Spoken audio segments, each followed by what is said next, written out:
बार बार संविधान के सामने अपना माथा टेक कर उन्होंने संविधान की शपथ खाने का काम किया और ये आज से नहीं कर रहे हैं, वो पिछले 2500 साल से कर, जब से वो गुजरात के मुख्यमंत्री थे उन्हीं के नेतृत्व में ये सरकार चल रही है।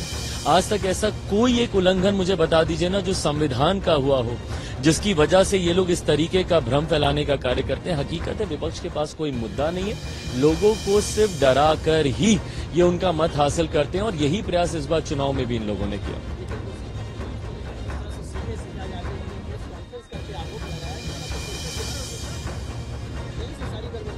जांच पूरी तरीके से चल रही है और जो भी दोषी होगा, सरकार कतई नहीं भाग रही।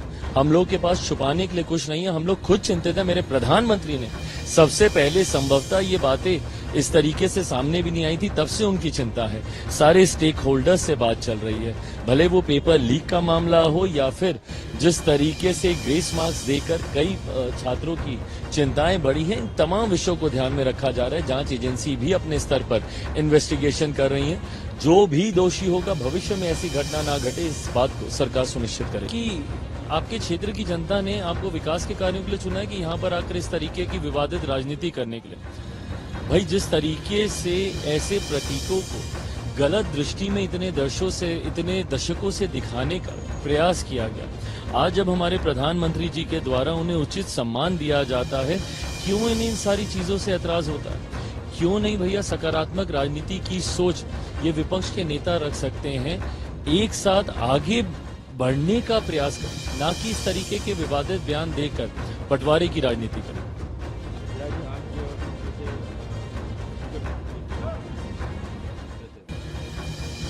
ये पहली बात तो खैर स्पीकर किसी पक्ष का या किसी दल के नहीं होते, वो पूरे सदन के होते हैं। सत्ता पक्ष हो विपक्ष हो सबके होते हैं।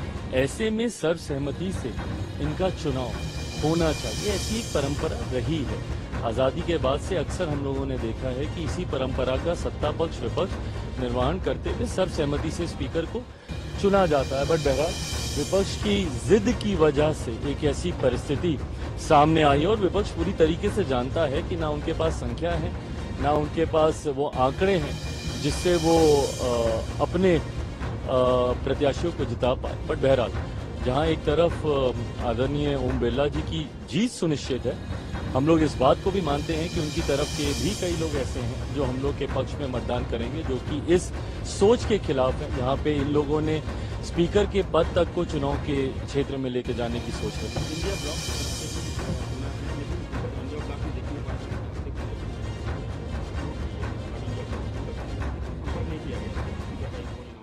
भाई अब कल आपने तस्वीरें ही अपने में बयां करती है, जहां एक तरफ हम लोग गए थे नामांकन के लिए, वहीं दूसरी तरफ विपक्ष गए थे नामांकन के लिए। हम लोग के साथ पूरा एनडीए एकजुट दिख रहा था। उन तस्वीरों में जो तथाकथित इंडिया अलायंस है, उसमें उस अलायंस के बड़े नेताओं को तो हम लोगों ने कम से कम सामने नहीं देखा। एक और बात बीजेपी के इनकी बहुत सारे देखिए, शपथ के वक्त मैं नहीं मानता कि किसी भी तरीके के जयकारे लगाना, किसी भी तरीके की बातों को रखना, शपथ की एक अपनी गरिमा होती है, उसको निभाया जाना चाहिए। बार बार संविधान के सामने अपना माथा टेक कर उन्होंने संविधान की शपथ खाने का काम किया और ये आज से नहीं कर रहे हैं, वो पिछले 2500 साल से कर, जब से वो गुजरात के मुख्यमंत्री थे उन्हीं के नेतृत्व में ये सरकार चल रही है। आज तक ऐसा कोई एक उल्लंघन मुझे बता दीजिए ना जो संविधान का हुआ हो, जिसकी वजह से ये लोग इस तरीके का भ्रम फैलाने का कार्य करते हैं। हकीकत है विपक्ष के पास कोई मुद्दा नहीं है, लोगों को सिर्फ डरा कर ही ये उनका मत हासिल करते हैं और यही प्रयास इस बार चुनाव में भी इन लोगों ने किया।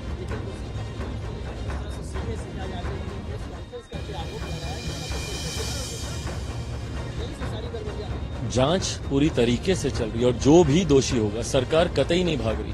हम लोग के पास छुपाने के लिए कुछ नहीं है, हम लोग खुद चिंतित हैं। मेरे प्रधानमंत्री ने सबसे पहले संभवतः ये बातें इस तरीके से सामने भी नहीं आई थी, तब से उनकी चिंता है। सारे स्टेक होल्डर्स से बात चल रही है, भले वो पेपर लीक का मामला हो या फिर जिस तरीके से ग्रेस मार्क्स देकर कई छात्रों की चिंताएं बढ़ी हैं, इन तमाम विषयों को ध्यान में रखा जा रहा है। जांच एजेंसी भी अपने स्तर पर इन्वेस्टिगेशन कर रही है। जो भी दोषी होगा, भविष्य में ऐसी घटना ना घटे, इस बात को सरकार सुनिश्चित करे कि आपके क्षेत्र की जनता ने आपको विकास के कार्यों के लिए चुना है कि यहाँ पर आकर इस तरीके की विवादित राजनीति करने के लिए।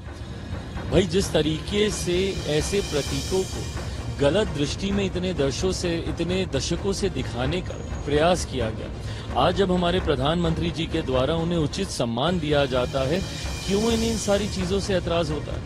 क्यों नहीं भैया? सकारात्मक राजनीति की सोच ये विपक्ष के नेता रख सकते हैं, एक साथ आगे बढ़ने का प्रयास करें, ना कि इस तरीके के विवादित बयान देकर बंटवारे की राजनीति करें।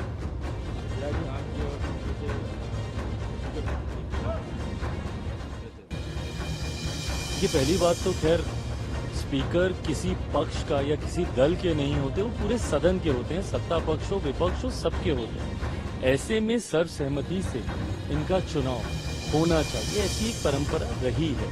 आजादी के बाद से अक्सर हम लोगों ने देखा है कि इसी परंपरा का सत्ता पक्ष विपक्ष निर्वहन करते हुए सर्वसहमति से स्पीकर को चुना जाता है। बट बहरहाल विपक्ष की जिद की वजह से एक ऐसी परिस्थिति सामने आई और विपक्ष पूरी तरीके से जानता है कि ना उनके पास संख्या है, ना उनके पास वो आंकड़े हैं जिससे वो अपने प्रत्याशियों को जिता पाए। बट बहरहाल जहां एक तरफ आदरणीय ओम बिरला जी की जीत सुनिश्चित है, हम लोग इस बात को भी मानते हैं कि उनकी तरफ के भी कई लोग ऐसे हैं जो हम लोग के पक्ष में मतदान करेंगे, जो कि इस सोच के खिलाफ है जहां पे इन लोगों ने स्पीकर के पद तक को चुनाव के क्षेत्र में लेके जाने की सोच रखी। इंडिया ब्लॉक की तरफ से भी सुना है, लेकिन इंडिया ब्लॉक में देखने के बाद संपर्क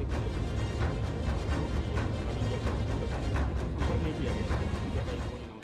भाई अब कल आपने तस्वीरें ही अपने में बयां करती है, जहां एक तरफ हम लोग गए थे नामांकन के लिए, वहीं दूसरी तरफ विपक्ष गए थे नामांकन के लिए। हम लोग के साथ पूरा एनडीए एकजुट दिख रहा था। उन तस्वीरों में जो तथाकथित इंडिया अलायंस है, उसमें उस अलायंस के बड़े नेताओं को तो हम लोगों ने कम से कम सामने नहीं देखा। अच्छा, एक और बात पूछूं, बीजेपी के इनकी बहुत सारे जो हिंदी राष्ट्र का देखिए, शपथ के वक्त मैं नहीं मानता कि किसी भी तरीके के जयकारे लगाना, किसी भी तरीके की बातों को रखना, शपथ की एक अपनी गरिमा होती है, उसको निभाया जाना चाहिए। बार बार संविधान के सामने अपना माथा टेक कर उन्होंने संविधान की शपथ खाने का काम किया, और ये आज से नहीं कर रहे हैं, वो पिछले 2500 साल से कर, जब से वो गुजरात के मुख्यमंत्री थे, उन्हीं के नेतृत्व में ये सरकार चल रही है। आज तक ऐसा कोई एक उल्लंघन मुझे बता दीजिए ना जो संविधान का हुआ हो, जिसकी वजह से ये लोग इस तरीके का भ्रम फैलाने का कार्य करते हैं। हकीकत है विपक्ष के पास कोई मुद्दा नहीं है, लोगों को सिर्फ डरा कर ही ये उनका मत हासिल करते हैं, और यही प्रयास इस बार चुनाव में भी इन लोगों ने किया।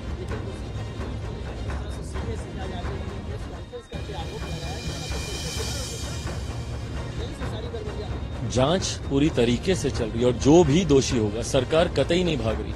हम लोग के पास छुपाने के लिए कुछ नहीं है, हम लोग खुद चिंतित हैं। मेरे प्रधानमंत्री ने सबसे पहले संभवतः ये बातें इस तरीके से सामने भी नहीं आई थी, तब से उनकी चिंता है। सारे स्टेक होल्डर्स से बात चल रही है, भले वो पेपर लीक का मामला हो या फिर जिस तरीके से ग्रेस मार्क्स देकर कई छात्रों की चिंताएं बढ़ी हैं, इन तमाम विषयों को ध्यान में रखा जा रहा है। जांच एजेंसी भी अपने स्तर पर इन्वेस्टिगेशन कर रही है। जो भी दोषी होगा, भविष्य में ऐसी घटना ना घटे, इस बात को सरकार सुनिश्चित करे कि आपके क्षेत्र की जनता ने आपको विकास के कार्यों के लिए चुना है कि यहाँ पर आकर इस तरीके की विवादित राजनीति करने के लिए। भाई जिस तरीके से ऐसे प्रतीकों को गलत दृष्टि में इतने दशकों से दिखाने का प्रयास किया गया, आज जब हमारे प्रधानमंत्री जी के द्वारा उन्हें उचित सम्मान दिया जाता है, क्यों इन सारी चीजों से ऐतराज होता है? क्यों नहीं भैया? सकारात्मक राजनीति की सोच ये विपक्ष के नेता रख सकते हैं, एक साथ आगे बढ़ने का प्रयास करें, ना कि इस तरीके के विवादित बयान देकर बंटवारे की राजनीति करें।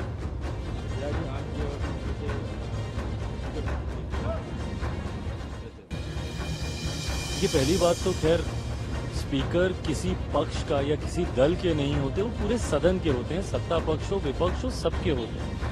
ऐसे में सर्वसहमति से इनका चुनाव होना चाहिए, ऐसी एक परंपरा रही है। आजादी के बाद से अक्सर हम लोगों ने देखा है कि इसी परंपरा का सत्ता पक्ष विपक्ष निर्वहन करते हुए सर्वसहमति से स्पीकर को चुना जाता है। बट बहरहाल विपक्ष की जिद की वजह से एक ऐसी परिस्थिति सामने आई और विपक्ष पूरी तरीके से जानता है कि ना उनके पास संख्या है, ना उनके पास वो आंकड़े हैं जिससे वो अपने प्रत्याशियों को जिता पाए। बट बहरहाल जहां एक तरफ आदरणीय ओम बिरला जी की जीत सुनिश्चित है, हम लोग इस बात को भी मानते हैं कि उनकी तरफ के भी कई लोग ऐसे हैं जो हम लोग के पक्ष में मतदान करेंगे, जो कि इस सोच के खिलाफ है जहां पे इन लोगों ने स्पीकर के पद तक को चुनाव के क्षेत्र में लेके जाने की सोच रही है। इंडिया ब्लॉक की तरफ से भी सुना है, लेकिन इंडिया ब्लॉक में देखने के बाद संपर्क नहीं किया गया। भाई अब कल आपने तस्वीरें ही अपने में बयां कर दी है, जहां एक तरफ हम लोग गए थे नामांकन के लिए, वहीं दूसरी तरफ विपक्ष गए थे नामांकन के लिए। हम लोग के साथ पूरा एनडीए एकजुट दिख रहा था।